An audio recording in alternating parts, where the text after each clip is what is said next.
ഒന്നാം ലോക മഹായുദ്ധത്തിന് ശേഷം ബ്രിട്ടീഷുകാർ ഭരിക്കുന്ന കണ്ണൂരും മാഹി കൈയടക്കിയിരുന്ന ഫ്രഞ്ചുകാരും തമ്മിൽ ഒരു വലിയ പ്രശ്നത്തിന് തുടക്കം കുറിക്കുകയായിരുന്നു. ബ്രിട്ടീഷ് ഗവർണർക്ക് മാഹി പള്ളിയിലെ മാതാവിനെ പോലെ തന്നെയുള്ള ഒരു ശില്പം വേണമെന്നു വലിയ ആഗ്രഹമുണ്ടായി. മാഹിയിൽ തന്നെ പണി കഴിപ്പിച്ച ആ സമ്മാനം 2 തോണികളിലാക്കി കുത്തിയൊലിക്കുന്ന പുഴയ്ക്ക് കുറുകെ തലശ്ശേരി ലക്ഷ്യമാക്കി പുറപ്പെട്ടു. കാറ്റും കോളും പേമാരിയും പെയ്ത ആ രാത്രിയിൽ ഫ്രഞ്ചുകാരുടെ പഴയ മരപ്പാലം പൊളിഞ്ഞു വീണു. ഗവർണർക്കുള്ള സമ്മാനവും തോണിയും ആളുകളും അതോടൊപ്പം കുത്തിയൊലിച്ചുപോയി.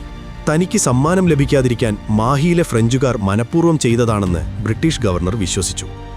മാഹിയിലേക്കുള്ള ചരക്കുകടത്തും മാഹിയുമായിട്ടുള്ള ബന്ധവും തലശ്ശേരിയിലേക്കുള്ള മാഹിക്കാരുടെ വരവും ബ്രിട്ടീഷുകാർ തടഞ്ഞു.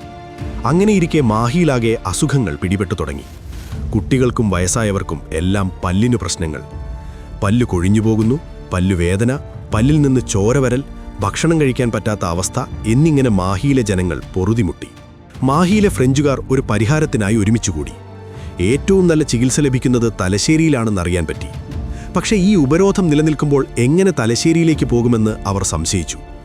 മാഹിയിലെ ചീഫ് ഗവർണറുടെ മകനായ 21കാരൻ ആർഥർ ഒരു കാര്യം ഉറപ്പിച്ചു തീരുമാനിച്ചു. താൻ സ്വന്തം ജീവൻ പണയം വെച്ചായാലും തലശ്ശേരിയിൽ ചെന്ന് കാര്യങ്ങൾ പറഞ്ഞു മനസ്സിലാക്കും, ഈ ജനങ്ങൾക്ക് നല്ലത് കൊണ്ടുവരും. മകനെ അനുഗ്രഹിച്ച അവർ പുഴയുടെ കുറുകെ ഒരു തോണിയിൽ പറഞ്ഞയച്ചു. ദിവസങ്ങൾ കടന്നുപോയി, അയാൾ തിരിച്ചെത്തിയില്ല.